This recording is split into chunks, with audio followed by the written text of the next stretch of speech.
Grant from grantthomas.com, and this video is about the Inuition system which I've been installing over the past few months that allows me to control my solar, my electricity consumption, but also via mobile devices you can also control your heating and your hot water when you're away from home. I'm going to talk you through a few screens, then we'll do a second video about how we installed the whole thing. So this is the web interface for the Inuition system. Inuition is essentially a gateway that you plug into your router at home, and then you have a variety of sensors that provide a dashboard like this. I'm accessing this via the Safari web browser. It works on any PC or Mac on any web browser. Essentially, it tells me that my weather locally is 15 degrees and partly cloudy, and then you have a number of these panels. The first panel I've got here on the left tells me that the house is currently using 788 watts, and that's costing me 3.1p an hour. So I simply type in what my per kilowatt hour rate is. I get that off my electric bill, and it tells me in real time what I'm using in terms of electrical consumption.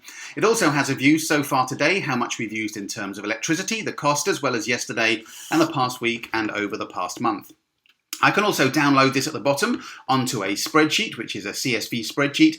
And then there's also this great facility where you can see in real time, or I should say the historical usage over the past days or over the past week, 6 months, and you can actually take it through into a one-day view. If I click reload, you'll be able to see, once that's just displayed here, how much electricity you've used. And I find this really useful because I was trying to reduce the amount of electricity, for instance, that we're using overnight. So for some reason, as I move my mouse along this graph, you'll see that 2:31 in the morning, we're using 544 watts.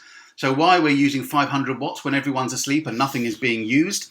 That must just be a fridge or things on standby, and part of my focus over the next 6 months is to reduce that down to a standby of around 200 watts. So great for that kind of insightful analysis.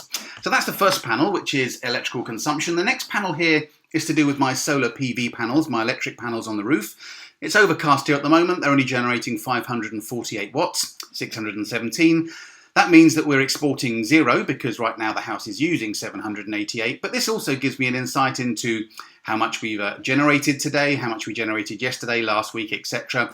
And this graph is a great one because you get to see how much you've imported, how much you are generating, and how much you've exported. Now, if I put that onto a one-day view again, and just show you what happened yesterday, and I'll zoom in on this. So yesterday, I can actually see that during the day, the green line is actually what we generated, the grey line is what we exported, and then the orange line, typically peaks in the evening, is what we actually imported. So when the ovens are on, electric cars are plugged in, etc., that goes up. But what you'll also see here is a decent gap between the green and the grey, and that's where I'm diverting all of that spare capacity into our immersion heater and heating up the hot water. Okay, the final two panels here, which I think are the ones you'll find interesting, are for controlling the heating and the hot water. So this is basically a wireless thermostat that I have installed in our landing upstairs, and it's currently 21.8 degrees. Now I could immediately press a button here that boosts that up to 22 degrees. If this was winter, etc., I could boost that. But I can also configure the settings that basically say what temperature it should be when it's on standby, when you're on holiday. And if I configure the time clock, this is a far more precise way of controlling your heating. So if you think about the old clocks that you might have at the moment that are sort of half hour here, 15 minutes there, this allows you to actually say, between 7 and 7:45 in the morning, heat to 20 degrees, between 4:30 in the afternoon until 9:30, heat to 20 degrees. And you can actually specify that down to the minute and even down to the point degree of the actual temperature on the thermostat. And you can do this on a number of different settings, so if you're working from home or if you need a different background temperature, and you can even specify this over 7 days. And once you've changed all this, you click on Save to Network Out, and then it's set. One of the great facilities here is you can actually control this when you're away from home, so from your iPad and your iPhone, if you're about to go out or for a long walk, and you realise you're not going to get back in time and you don't want the house just heating up if you're not going to be not there, for instance, you can actually turn it off by putting it on standby. Equally so, you can actually say boost up the temperature because you're coming back early before the heating comes on, so you can remotely control this. And this dashboard is accessible from any connected PC any in the world. So you could be sat in a hotel in Singapore and seeing what temperature it is at home and making sure your pipes aren't freezing. Also, you can actually see the heating graph, so you can see the historical perspectives, for instance. We don't have any heating on. This is being recorded on a mild day in September, but you can see exactly what the temperature was upstairs, if you like. So you can see the green line, then you can see the external temperature, so actually the real-time external. This is taken from just a local weather monitoring station. So you stick in your postcode and it gives you the fact that it's 15 degrees in the local weather forecast.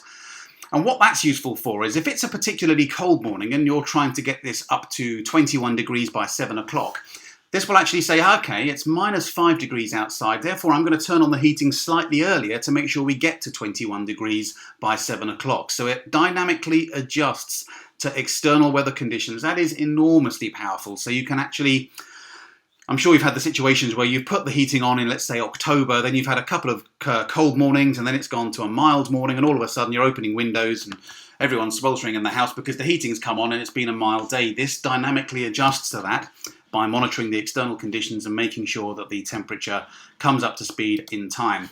And the final panel is the hot water.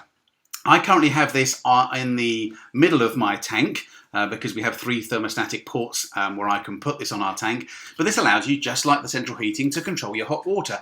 This really will save you some money. You can actually specify the temperature. So most boilers just have a thermostat that says 60 degrees, heat it all the way up to 60 degrees and then shut it off. So you use a lot of energy, a lot of gas heating it up to 60 degrees and then you go and turn on a shower and mix it with loads of cold water and you didn't actually need it to be 60 degrees. So you could actually say, and these are defaults, I haven't changed it yet, heat it to 50 degrees in the morning when there's a lot of demand and you need to use a lot of hot water. But then in the evening, just throttle that back to 45 degrees because that's more than hot enough to have a shower, to fill a bath, to do the washing up.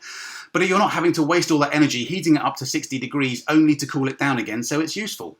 And you can specify this to be any temperature you want and at any time. And again, just like the heating, a 7-day clock and multiple particular settings, or times I should say, per day. So you can save all that, adjust that and save it to the network HAL. Where I found this useful is certainly to look at the hot water graphs. And I have obviously renewable energy installed here. We have solar PV and solar thermal. And if I go back to yesterday, and let's just take a look at this particular section here, which is going from 10 o'clock until 2 o'clock. And this here, this green chart going up is all free hot water. So this is all being created by the solar PV and the solar thermal. So it allows me to say, okay, we're up to 47, 49 degrees 50 in the middle of the tank. That means at the top it's going to be up at 60 degrees. So we've actually got enough hot water there to easily satisfy all of the hot water demands in the evening. So I don't need to turn anything on.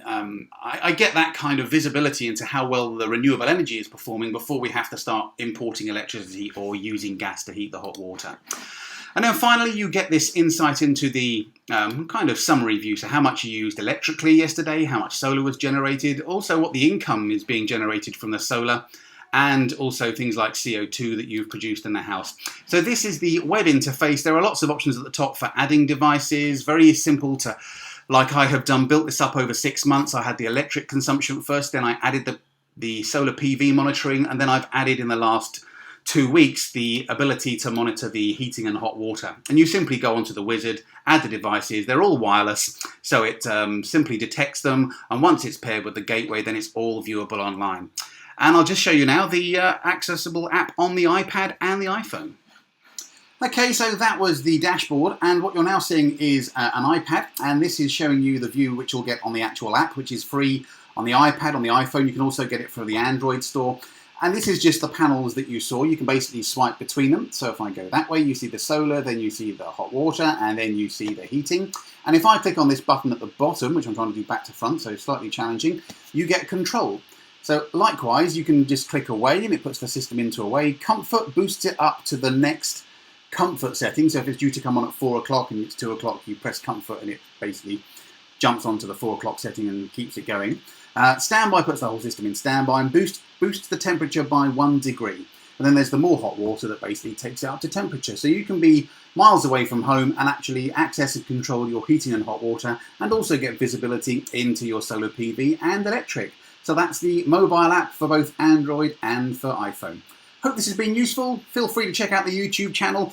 Subscribe there, also on grantthomas.com, and this will be published to the Facebook blog, Take Nothing for Granted. If you've got any questions or requests, feel free to leave a comment. Thanks for watching.